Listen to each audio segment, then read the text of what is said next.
Hey,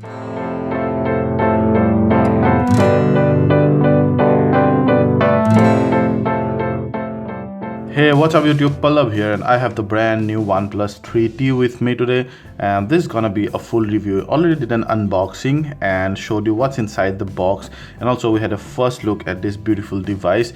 This video is all about the performance, battery life, camera samples, camera performance, and then verdict, and we'll try to see whether this actually deserves that kind of money and your energy, whether you should actually go ahead for this, or is there any competitive product that is better than this one. So let's get started. First of all, I'm going to show you the box content again, but this is going to be real quick.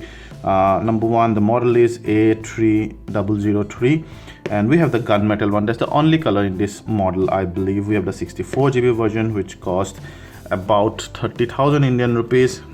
There's also a 128GB model which cost 35,000. That's the phone, and we'll come back to the phone in just a bit. I'm going to quickly show you what you get inside the box. So when you pull this out, you'll see, first of all, you get the SIM pin, you get the quick start guide, you get the safety information, and you get some stickers and stuff, and then you get this nice little message from Carl Pay, this one, and then you have the 4 ampere output dash charger, and then the USB-C type cable. No earphones really. So that's the OnePlus 3T. It's a beautiful looking phone, but then if you've seen the OnePlus 3, you've almost seen this one. It almost looks identical to that one, which is to say is a good thing, because the OnePlus 3 is also solidly built. Nice matte finish on the back. You see the OnePlus logo out there. 7.5 mm of thickness, 159 grams, which is okay for an all metal phone. Looks very sleek. In fact, it's kind of really slippery if you do not have a TPU back cover on the back, so we really recommend that.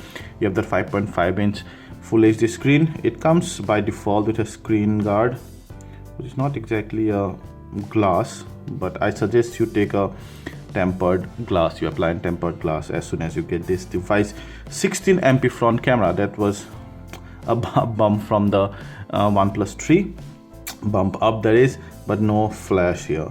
You have the earpiece, and then the shortcut key is gonna be there, the notification toggle button, your volume rocker, USB-C type port, speaker, 3.5mm jack, and noise cancelling mic. The power button, the dual SIM slot. Note that does not come with micro SD card slot.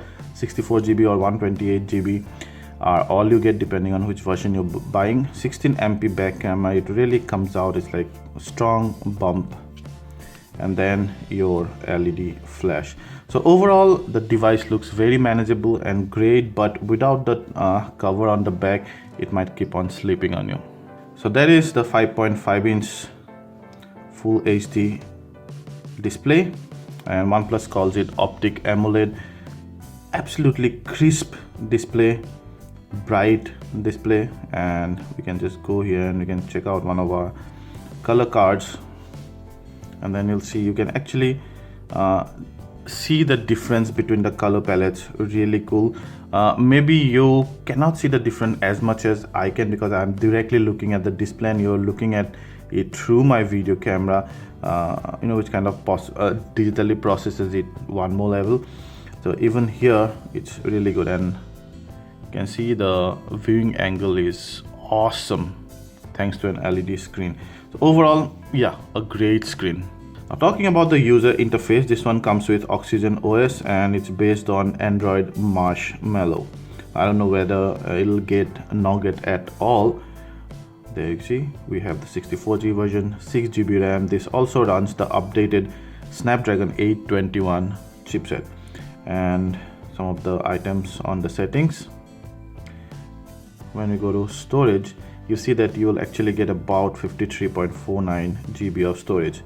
And then memory, I've been using this phone for some days now, extensively, and it says average memory usage is only about 2 GB. So see, free is 3.6 GB, which is really cool. When you have 85 apps use this memory in the last one day. You can also enable or disable the on the go feature over here. Looking at some of the apps, I have many of the apps installed here. You won't get all these apps. In fact, you'll get the usual Google Android app plus some of the OnePlus apps like Community and all, and then of course Amazon app and Kindle because it's selling on Amazon. But you won't get any bloatware. That's one good thing. The UI is absolutely snappy. There is no lag at all. It has industry's most powerful chipset and one of the most number of, I think the most number of RAM at this point. So obviously there is no question of any lag. Now let's check out the back and the front camera. I'm not a great fan of the Google camera app, but it does the job. It's for those people who really like the auto mode. It also, by the way, comes with a manual mode, but there are a lot of things that are missing. I would have liked on this. So HDR, and then you also have a high quality settings, your flash, and then some of the shooting modes. I can show you the manual mode where you can customize some of the things, but not exactly everything. You can go ahead and check out those. Now for example, I can just go here to photo, and you can see here I can go and I can check change the aspect ratio, but it does not give me a size of the photo. At times when I just want to send it to someone, I'm just clicking this for information purposes. I want the smallest possible resolution because I do not want my internet or my 3G connection to go uploading a 16 MP or 20 MP, you know, those photos. So obviously that option is not there. You can just change the aspect ratio. I don't even know actually whether 16:9 actually degrades the resolution. You have to actually click and then check out the file system to see which size it is. You have some of the settings over here. It also does support raw image capture, which is really good. And then the front camera, which is good, but as I told you during my unboxing video also, I would have liked it to be wider, much wider. This is not that wide, and we have it in 16:9. When you go to 4:3,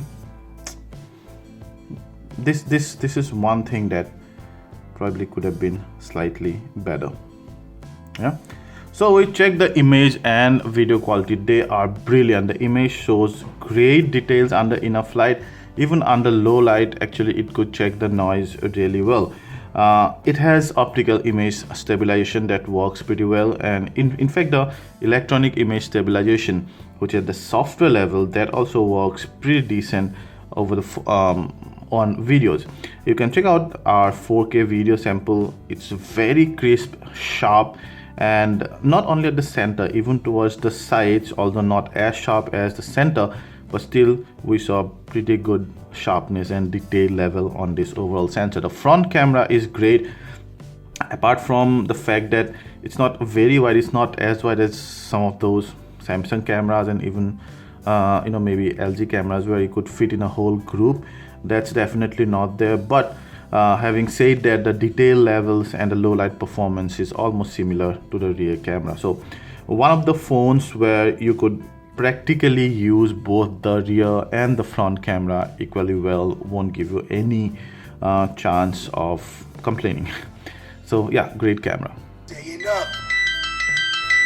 I'm wilding out. I'm leaning in.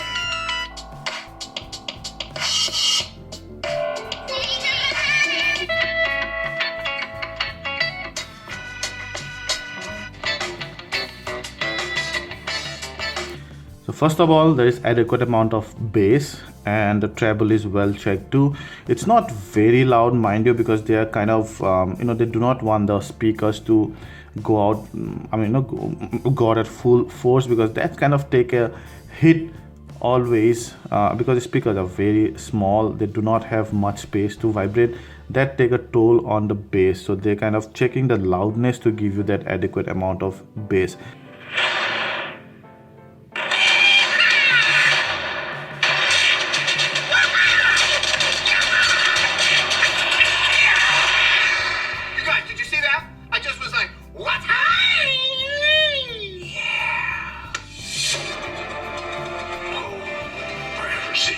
Movie viewing experience is entirely different story. The surround sound is great. You could hear the 3D sound. It's loud enough, but you just have to make sure you're not covering. It's very easy to cover this speaker whenever you're playing games or listening, or maybe watching a movie like this. So just make sure it's not covered, and sound output is great. The vocal is very natural, not digitally enhanced. A great movie viewing experience, and thanks to the screen, a lot of people can watch a movie at the same time.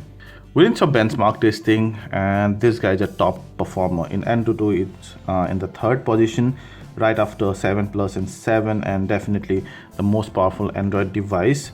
And in Velomo's, in his metal score, right at the top in Velamo multi-core score. Geekbench 4 again towards the top. If you see the scores and the top devices scores, not so much here, but still, at least in all the benchmark tests, it scores right at the top, or absolutely at the top actually. We also did some battery testing, and we use PC Mark for this one. That kind of gives us an objective battery life, screen on time really. So that's 8 hours 49 minutes, which is very good for the 34 mAh battery. And these are some of the top performing devices. Obviously they have like 4000 and all, and they either have very large battery like the Mi Max, or have low res screen like the Redmi 3S for example. But this battery life is very, very good. We also played some game on this device, and it could play all the games that we threw in on it without breaking a sweat. So then guys, we are coming to the end of our review, and this is the verdict. Now let's talk about some of the good things about the OnePlus 3T. Just the fact that it looks and feels like the OnePlus 3 is a positive, because that means that you're looking at a great looking but at the same time durable all metal design. It's very pocket friendly, thin, nice curves, the buttons, everything give very nice tactile feedback. Everything going right for that. The camera is great, the audio quality is great as well, and overall the user interface, the smoothness, the performance, everything is top notch. If I have to talk about a con, maybe that front camera not being very wide. I don't know, I'm slightly picky whenever it comes to camera qualities, but it may do just right for you. Note that. Apart from that, it's hard to find a fault in this device, and specifically at the price point, which it's coming at about 30,000. It's a great buy. I think at this price point, if you can pay that much, then this is the absolute beast of a device, absolutely best device in the market right now. If you like this video, please hit the like button, ask anything related to this, and we'll try to answer them all. And please subscribe to our channel and share this video to share the love. Thank you.